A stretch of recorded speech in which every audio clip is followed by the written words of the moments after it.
Halo guys, kembali lagi di channel Mas Raka dan Dek Rafa. Jangan lupa komen dan subscribe. Saat Chen Ping masuk semakin dalam, udara sedingin es menjadi lebih intens, dan Chen Ping harus mengerahkan elemen api untuk membungkus tubuhnya. Sebelum mencapai dasar kolam, Chen Ping merasa dia akan menghabiskan banyak tenaga. Sial, bagaimana anak laki-laki dari keluarga Ye itu bisa masuk ke dasar kolam? Chen Ping tidak bisa menahan diri untuk tidak mengutuk. Anda harus tahu bahwa Chen Ping memiliki asal mula api dan keberadaan api pamungkas, sangat sulit untuk menahan udara dingin ini. Dan Ye Feng, yang tidak mungkin memahami asal mula api, bisa memasuki kolam suci untuk waktu yang lama tanpa masalah. Chen Ping terus menyelam, sementara wajah Ye Liancheng muram dan hatinya sangat cemas. Dia tahu bahwa Chen Ping pasti mengejar putranya. Sekarang Ye Liancheng tidak boleh membiarkan Chen Ping mengganggu kelahiran kembali dan garis keturunan putranya. Tetapi ketika Ye Liancheng memasuki kolam suci, sambil terus menyelam, dia merasakan udara dingin semakin kuat, dan tubuhnya tidak tahan lagi. Pada saat ini, Ye Liancheng hanya bisa mati-matian menggunakan kekuatan spiritual di tubuhnya untuk melindungi seluruh tubuhnya dan menahan nafas dingin dari kolam suci. Ye Liancheng adalah biksu tingkat 9 di alam kesengsaraan, jadi dia masih bisa menanggungnya. Pada saat ini, Ye Feng sudah mengambang di air, dengan kembang api mengelilingi tubuhnya. Dan di tangan Ye Feng, manik merah menyala juga memancarkan cahaya. Wajah Ye Feng serius, dan dia terus menyerap suasana khusus di kolam suci untuk membentuk kembali garis keturunannya. Di kaki Ye Feng, masih ada perairan tanpa dasar, tapi Ye Feng takut dan tidak berani masuk lebih dalam. Alasan mengapa dia bisa menyelinap ke sini adalah karena mutiara roh api di tangannya. Manik roh api ini dibawa oleh para penggarap iblis dari silsilah iblis api. Ye Liancheng mengambil inisiatif untuk menghubungi mereka, dan para pembudidaya iblis ini juga ingin membentuk hubungan kerja sama dengan aliansi penyegel iblis, jadi mereka datang jauh-jauh dengan membawa bola roh api. Inilah sebabnya Chen Ping bertanya-tanya mengapa dia bertemu dengan para pembudidaya iblis dari silsilah iblis api di ujung utara wilayah selatan. Dalam beberapa jam, garis keturunanku akan dibentuk kembali, dan kemudian aku tidak lagi harus dikurung di ruangan kecil yang gelap. Ye Feng sangat senang. Selama bertahun-tahun, dia hidup dalam kegelapan. Untungnya, Ye Liancheng menemukan kolam suci dan mengetahui rahasia kolam suci, jadi dia diam-diam membunuh pemilik asli kolam suci dan menduduki seluruh kolam suci. Namun, kolam suci dilindungi oleh formasi, dan Ye Liancheng tidak memiliki cara untuk menghancurkan formasi, jadi dia menghubungi beberapa master formasi untuk membuka formasi. Sangat disayangkan bahwa kekuatan para master formasi ini sangat buruk sehingga mereka gagal berhasil untuk waktu yang lama, jadi Ye Liancheng memperhatikan keluarga Seng. Keluarga Seng memiliki reputasinya sendiri di wilayah Gunung Tianmo, dan bahkan di seluruh wilayah selatan, dan Ye Liancheng tidak dapat mengancamnya secara langsung. Garis keturunan. Ye Feng tidak tahu apa yang telah dilakukan ayahnya untuknya. Sekarang dia hanya ingin membangun kembali secepat mungkin. Kami hanya dapat membujuk keluarga Seng untuk bergabung dengan Demon Sealing Alliance. Baru pada saat itulah kedua bersaudara Seng Tiantai dan Seng Busi memiliki pendapat politik yang berbeda.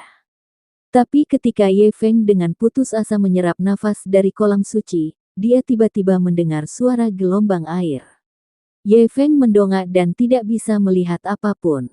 Tapi suaranya terdengar jelas, seperti ada yang berenang di atas kepalaku. Bagaimana seseorang bisa memasuki kolam suci? Mungkinkah itu ayahku? Ye Feng penuh keraguan. Anda harus tahu bahwa aura khusus di kolam suci ini terbatas. Untuk meningkatkan aura di kolam suci, Ye Liancheng menuangkan hampir semua sumber daya keluarga Ye ke dalam kolam suci. Tidak mungkin dia membiarkan orang lain memasuki kolam suci. Apalagi udara dingin di kolam suci ini bukanlah sesuatu yang bisa ditanggung oleh orang biasa. Jika tidak ada alat perlindungan khusus, hawa dingin pasti akan masuk ke dalam tubuh dan menyebabkan kerusakan pada meridian.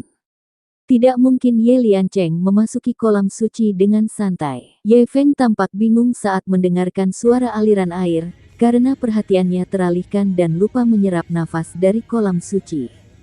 Tepat ketika Ye Feng bingung dan ragu-ragu, sesosok tubuh perlahan muncul. Ketika Ye Feng melihat sosok Chen Ping, dia tercengang. Dia menemukan bahwa dia tidak mengenal orang ini sama sekali, dan dia sepertinya bukan anggota keluarga Ye. Siapa kamu? Bagaimana kamu bisa masuk ke kolam suci keluarga Ye kita? Ye Feng bertanya pada Chen Ping. Ketika Chen Ping melihat Ye Feng, dia sedikit terkejut. Dia mengira anak ini telah berada di dasar kolam, tetapi dia tidak menyangka bahwa dia belum mencapai dasar kolam. Saat Chen Ping hendak berbicara, matanya langsung tertarik dengan manik roh api di tangan Ye Feng. Chen Ping langsung mengerti kenapa Ye Feng bisa memasuki kedalaman kolam suci. Ternyata dia memiliki harta karun di dalamnya, tangannya. Tuan Chen, ini adalah manik roh api, harta paling berharga dari Balrog. Dengan manik roh api ini, api asli di tubuh Tuan Chen dapat meningkat pesat. Aku tidak pernah menyangka mutiara roh api Balrog akan muncul di tangan orang ini. Dalam benaknya, Zeyan dengan bersemangat berkata kepada Chen Ping. Sebagai seorang penggarap iblis dari garis keturunan iblis api, Zeyan tentu mengetahui mutiara roh api. Mata Chen Ping berbinar ketika dia mendengar bahwa itu adalah harta karun iblis api. Dia akhirnya mengerti mengapa seorang pembudidaya iblis dari silsilah iblis api muncul di keluarga Ye. Itu seharusnya adalah hadiah dari manik roh api. Sepertinya Balrog ini juga ingin berkolusi dengan aliansi penyegel iblis.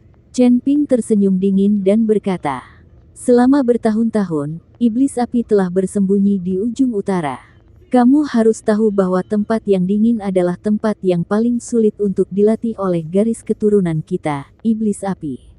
Tapi untuk menghindari perburuan dan perburuan, Balrog bersembunyi jauh di utara, jadi dia aman dan sehat. Sekarang tampaknya Balrog ingin bekerja sama dengan aliansi penyegel iblis dan kemudian meninggalkan Far North. Zeyan menganalisis. Meskipun Zeyan tidak terlalu kuat, dia tahu banyak tentang silsilah Yanma. Kamu benar. Sekarang kekuatan aliansi penyegel iblis tersebar di seluruh dunia surga dan manusia. Ini adalah masa ketika pusat perhatian tidak ada bandingannya. Wajar jika Balrog ingin bekerja sama dengan penyegel iblis persekutuan. Chen Ping mengangguk. Saat Chen Ping sedang berkomunikasi dengan Zeyan, Ye Feng masih menatap Chen Ping dengan curiga. Dia tidak mengerti bagaimana Chen Ping datang ke sini, dan Chen Ping dikelilingi oleh api. Siapa kamu? Mengapa kamu memasuki Yeku? Kolam suci keluarga. Apakah kamu juga memiliki bola api di tanganmu yang dapat menahan hawa dingin? Ye Feng bertanya pada Chen Ping dengan rasa ingin tahu. Orang ini yakin bahwa Chen Ping memusuhi dia. Masih bertanya, saya tidak tahu bagaimana cara melarikan diri. Mendengar pertanyaan Ye Feng, Chen Ping mengangguk dengan cepat dan berkata, saya adalah murid terhebat Yan Mo, dan saya datang untuk mencari Anda ketika saya memasuki kolam suci. Manik roh api di tanganmu memiliki beberapa kekurangan, jadi aku takut jika kamu masuk ke dasar kolam dengan manik roh api, kamu tidak akan mampu menahan udara dingin di kolam suci, jadi aku secara khusus membawa manik roh api baru. Chen Ping membuka tangannya, dan sebuah bola terbungkus dalam bola api yang menyala-nyala. Sebenarnya ini hanyalah transformasi yang dilakukan oleh Chen Ping dengan menggunakan api ekstrim, jenis manik roh api apa itu. Ketika Ye Feng mendengar Chen Ping berkata bahwa dia adalah murid terhebat Yan Mo, Ye Feng tidak memiliki keraguan sedikit pun. Bagaimanapun, dia tahu bahwa kolam suci dijaga oleh ayahnya secara pribadi, dan tidak mungkin orang biasa memasuki kolam suci. Terlebih lagi, tidak banyak orang yang tahu bahwa para penggarap iblis dari garis keturunan iblis api mengirimkan mutiara roh api. Ketika Chen Ping mengatakan ini, Ye Feng pasti tidak akan meragukannya. Pantas saja saya merasakan sesuatu yang dingin sesampainya di sini, sehingga saya tidak berani menyelam ke bawah. Ternyata manik roh api ini rusak. Ye Feng melihat mutiara roh api di tangannya dan menunjukkan rasa jijik yang luar biasa. Tuan Ye, ayo tukarkan mutiara roh api sekarang, agar saya bisa kembali dan mengirimkan pekerjaan. Chen Ping perlahan mendekati Ye Feng. Zeyan tidak bisa berhenti tertawa ketika dia mendengar bahwa Chen Ping mengaku sebagai murid terhebat Yan Mo. Namun, kecepatan reaksi Chen Ping memang cukup cepat. Tapi saat Chen Ping mendekati Ye Feng, dan ketika Ye Feng hendak memberikan orb roh api di tangannya kepada Chen Ping, tiba-tiba terdengar teriakan keras. "Fenger, jangan tertipu. Orang ini bukanlah murid iblis api yang hebat. Dia berbohong padamu." Sosok Ye Liancheng tiba-tiba muncul, menuju ke arah Chen Ping dengan cepat. Ketika Ye Feng mendengar ini, dia segera menarik kembali tangannya yang terulur. Chen Ping melihat Ye Liancheng ada di sini, jadi dia melangkah maju untuk merebut manik roh api dari tangan Ye Feng.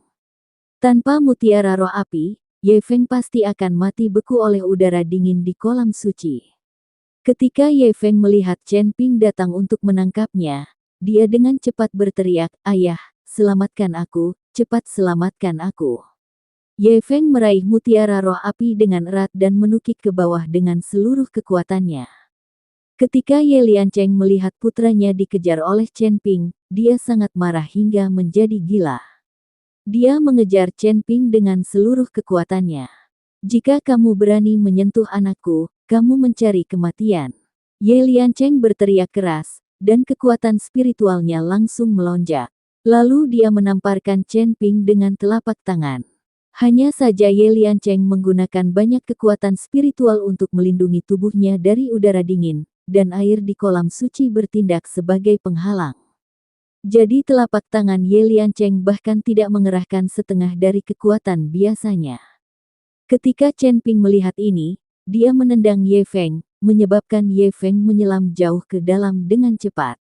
Kemudian Chen Ping menggunakan backhand-nya untuk membentuk perisai di depannya. Chen Ping tidak berani gegabah sedikit pun terhadap serangan dari biksu tingkat 9 di alam kesengsaraan. Bahkan jika tubuh fisik Chen Ping kuat, ditambah dengan perlindungan tubuh emas yang tidak bisa dihancurkan, mustahil untuk menahan pukulan dari biksu tingkat 9 di alam kesengsaraan. Ledakan. Ye Liancheng memukul perisai Chen Ping dengan telapak tangan. Sosok Chen Ping bergetar 2 kali, tapi dia tidak mundur dengan cepat. Ini membuat Chen Ping sedikit terkejut, tapi dia dengan cepat bereaksi. Ye Liancheng tidak memiliki perlindungan dari api tertinggi, atau mutiara roh api, jadi dia menghabiskan sebagian besar kekuatan spiritualnya untuk melindungi dirinya sendiri. Dan Chen Ping memiliki api pamungkas asli di tubuhnya, yang dapat menahan udara dingin, jadi Chen Ping tidak terlalu terpengaruh. Setelah memikirkan hal ini, Chen Ping tiba-tiba merasa percaya diri. Di kolam suci ini, apa yang bisa dilakukan Ye Liancheng bahkan jika dia berada di alam kesengsaraan tingkat 9? "Anak tua, kekuatanmu tidak lebih dari ini, mari kita lihat bagaimana aku menghadapimu."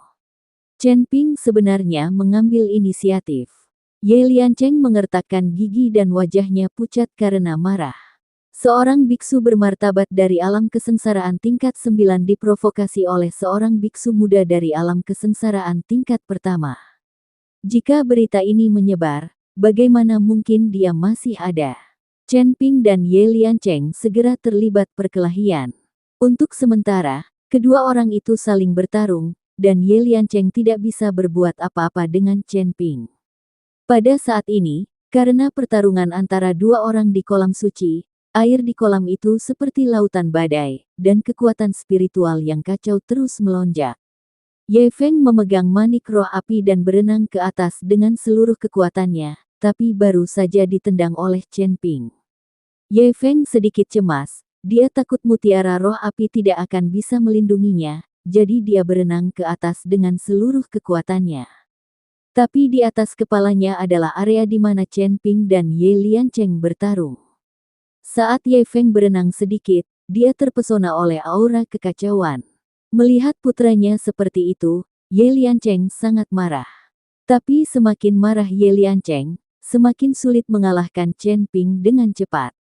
Saya melihat Chen Ping mengorbankan pedang pembunuh naga, dan energi pedang menciptakan badai di kolam suci, sementara Ye Liancheng mencoba yang terbaik untuk menahannya. Menang. Tapi sekarang, dia hanya bisa menatap Chen Ping yang melompat-lompat di depannya, dan Ye Liancheng belum bisa bertarung. Ye Liancheng akan marah sekarang. Alam kesengsaraan tingkat ke-9 tidak bisa mengalahkan alam kesengsaraan tingkat pertama. Di mana Anda akan berdebat? Jika bukan karena kolam suci yang menahan Ye Liancheng akan memukuli Chen Ping sampai mati.